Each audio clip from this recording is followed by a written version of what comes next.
Thanks for staying with us on the Sports Show. Time to talk about the SANFL. Of course, there's a game on at the moment. Crows up against Port. The man who is the media producer for the SANFL, Zach Milbank, joins us. Zach, how are you? Very well, thanks, Phil. How are you? Very good, mate. It's going to be an exciting weekend. Of course, there's a game underway at the moment, so we can't predict what's going to happen there too easily. So let's talk about Panthers and the Bulldogs at Flinders Uni on Saturday.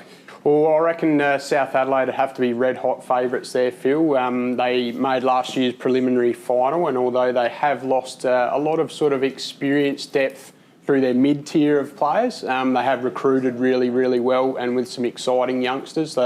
Oscar Brownless, the son of Billy Brownless, has come across and he's going to play with South Adelaide through the midfield this year. So looking forward to seeing how he plays. And also another one to keep an eye out on is Ryan Garthwaite, who was on Richmond's all-conquering list throughout their period of success. He sort of played 15, 20 AFL games, didn't quite get a go. Made his name as defender with Richmond, but interestingly enough, South Adelaide are trialling him as a key forward type, so it'll be interesting to see how he goes up there. I would say that they're probably favourites ahead of the Doggies, who will find it a little bit tough because they probably haven't recruited as strongly as South Adelaide.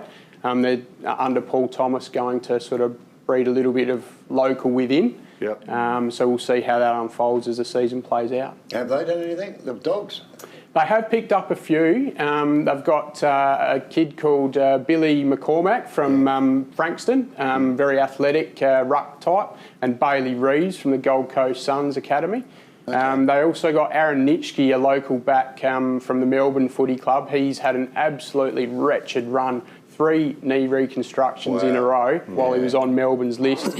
Unfortunately delisted at the end of last year, just couldn't get his body right, but he's currently rehabbing his 3rd recon and hopefully he'll see some action sort of mid-season with the Doggies. Zach, this happens a lot, doesn't it? The players, fringe players in the AFL, with teams in Victoria, we're finding it a lot now where they're poking their head into South Australia because this is the best comp. Yep. This is better than the VFL or whatever they call it. For a shot, really, for another crack, like Skinner. For instance, with Port Adelaide. Yeah, it's a great example, Barry. Adelaide. Yeah, exactly. And we had our Host Plus SANFL League season launch earlier in the week, and Nathan Freeman has come across, and he's the marquee player for the Adelaide Football Club this year in their SANFL team, and he's been banging on the door to try and get another AFL opportunity. Just missed out on the Gold Coast list because James Cheetahs, the Magarey medalist, got that spot. So he's come back here to the SANFL and, he's going to have a crack with the Crows. It just strengthens the league, doesn't it? It's fantastic. It gives a bit of a boost. Yeah. And Glenelg, after coming back from the grand final loss, I guess, up against Norwood, what's your take on that game? They're hungry. Once again at the launch, Max Proud, their sole skipper this year, said that it still burns. The loss, a lot went wrong on the day itself, but they had an incredible run during the minor round last year, obviously only losing the 1 game. And they've got a lot of the personnel still there, and they've built on that by recruiting Jordan Murdoch and Corey Lyons, who'll be really big, strong additions to their midfield. So they'll be tough to beat against Nord. So I would say Glenelg would get over the line against the Redlegs there. They look like they've been the pace setters pre-season, don't they? Glenelg? So far, Glenelg. In all the pre-season games, they've been the standout. They gave North a bit of a walloping a couple of weeks ago. I think they only just got over the line against Westies, but they sort of rested a few. So it'll be interesting to see how that sort of translates into round 1. North Adelaide. The Eagles got a bit of a hiding. The North Adelaide. Did you get any flack over that? Or? I wasn't here. I was away, mate. I was actually away. I was up with the Lions, mate, so I missed that weekend. So I did mention to the boys, I give them 1 weekend to themselves. No, they were trying stuff too. Don't worry, we'll be all right. Don't read anything into the pre-season stuff, mate. We're ducking and weaving, mate. We'll find out. We'll get the Eagles up against North. I mean, last year's grand final, so you get a good assessment early. We certainly will. Woodville West Torrens going for 3-peat.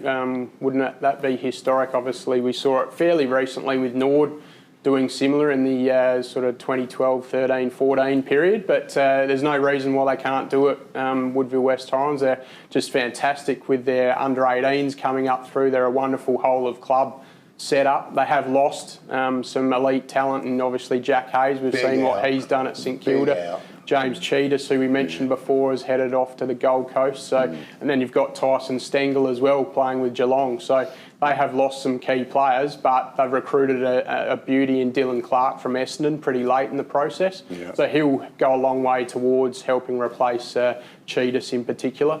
I think they'll be too strong for North Adelaide, sorry Phil, but North, it will be a fascinating. I'm keen to see how North evolve this year. They've lost a lot of that 2018 premiership crew over summer just due to retirement and I guess that generational change. So there's some wonderful opportunity there for some youngsters to come through at Prospect. Westies Sturt, what's that pairing looking like, matchup? I think Sturt will win this one, and Sturt are my tip to really rise up this year. I think they're my smoky to perhaps even push in as high as the top three. Marty Mattner's got them playing some really good footy. They won 7 of their last 9 games to finish the minor round last year. So they finished really, really strongly. Marty plays a really hardened defensive brand of footy, and they have a really strong local core of players as well, the Sturt Footy Club. And had they have retained Jared Leanett, obviously he went late to St Kilda, they would have had a very strong looking list. But I still think, Sturt will be too strong for Westies, who of course face a big year battling from rising up from the wooden spoon last year. Does Marty Mattner surprise you? Because he's a really quiet-spoken kind of guy. You know, we've had him on a couple of times. He's a ripping bloke, but I reckon he's got the stare that can burn straight through you. So Funny. sometimes... One of those, yeah. Funny you say. Not to me, but James Battersby at our season launch earlier in the week said that he can go right off, and in fact he even used the word psycho. I'm not sure if that's the correct word to use, but he let it rip. So you don't want to do the wrong thing in front of Marty Mattner, that's for sure. Beware the quiet ones, The mate. quiet ones. Beware those quiet ones. Mate, Gotchi's come from, obviously coming from Collingwood over to Westies last year, and he's slowly rebuilding. Can you see the pieces that he's trying to put in place? It's going to take a bit of time, but do you see the slow build working for Westies? Yeah, I do. And what a wonderful guy to be there to steady that ship. He did the same with South Adelaide. We're obviously seeing South really solidify themselves as a regular top 3 combatant, and a lot of that is due to the work that Gotchi did 6 or 7 years ago in getting South to that point. It will take time, as you say, Phil, but they've got some nice pieces at the top with Hamish Hartlett and Caden Brand coming in with plenty of AFL experience this year, so that will certainly benefit them. And then, hopefully that allows the kids like Harry Lemmy. He's going to be exciting to watch. He's probably looming as the first South Australian picked in this year's AFL draft. And Tommy Keogh, West Adelaide captain's labelled him Riley Thilthorpe 2.0. So he thinks he's a carbon copy, so watch out. All right, mate. We will watch the SANFL. It is the best competition under the AFL, no doubt about that, in Australia. Appreciate you coming in, Zach. Know you're a busy man, mate, especially this week as it gets underway. Get out there this weekend, support your SANFL team. It will be a ripping round of footy. Stay with us.